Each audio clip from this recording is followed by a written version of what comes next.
Kasama natin ang the winningest siyang collegiate coach sa Philippine softball. Walang iba, sorry, na-zoom lang. Si Coach Ana Santiago. Coach, congratulations! Finally, 11 feet na ang Adamson. How does it feel na na-extend ninyo ang dynasty, ang title reign ng Adamson sa UAAP? Siyempre sobrang saya, no? Actually, before the championship guys, hindi naman yung 11 feet ang iniisip ko, no? Ang sa akin kasi, ito ay para sa mga player ko, hindi naman para sa akin. It's not about kids, for sa kanila to, no? So, ang sa akin is nagkaroon sila ng maayos and I'm proud of them.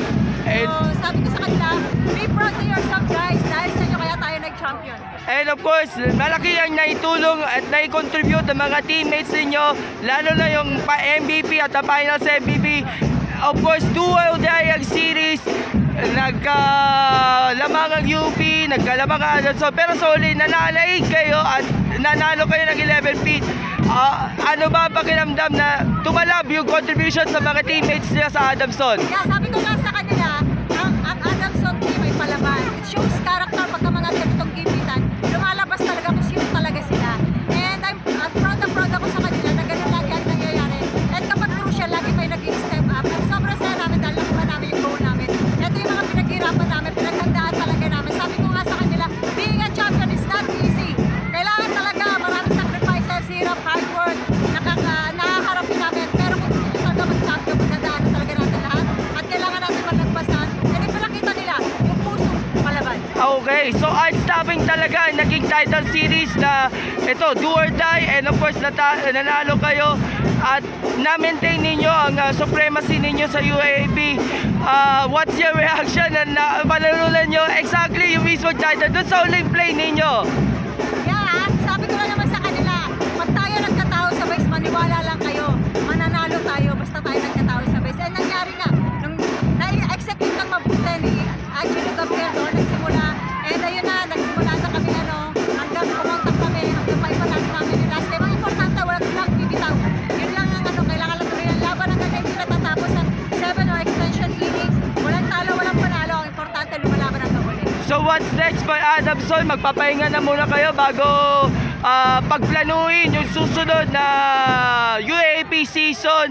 Inaasahan nyo, idedepensa ba ang titulo, pero baka yung ibang teams aasahan natin mapapalakas man lalo. At of course, ang goal ninyo ay makuha mo muli ang Opuli 12 title sa ngayon. Sa ngayon, hindi ko naman iniisip yung next season, matagal pa naman yan. So sobrang pagod kami ngayon sa mga paghahanda namin dito sa finals. Physically and mentally, drained talaga ako, even my players, gano'n na rin. So I think deserve namin na magpahinga na muna ngayon.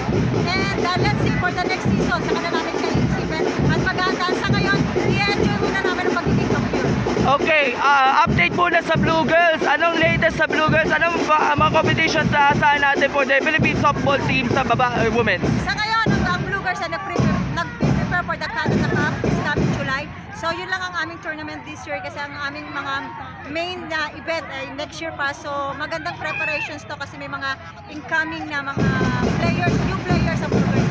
And lastly, bago kayo mag-victory party sa Adamson, hindi kaya sa lugar na malapit sa Adamson, please, your message sa lahat ng taga-suporta ng Adamson, sa softball community natin, at of course sa mga players and coaches at mga naging bahagi ng ating softball team. Please, Coach Ana. Yeah, ako yung masaya bilang coach ng national team. Nakikita ko ang improvement. Ang competitive yung softball tournament ngayon dito sa UAAP. Compared to past 10 years, talagang ibang-iba na ngayon. And I'm very happy because maganda siya para sa ating minamahal na sports. And salamat sa lahat ng friends namin na sumusuporta mula sa aming President, Vice President, and sa Adamson community na patuloy na naniniwala sa akin, naniniwala sa softball team ng Adamson. Manalo matalo, lagi silang nandiyan, lagi silang nakasuporta. Maraming salamat. At sa mga mahal namin sa buhay at sa mga kaibigan namin, salamat sa tiwala at salamat sa pagdarasal para dito sa game. Alright, again, congratulations. More power to you and enjoy and savor this moment, championship moment. Salamat po!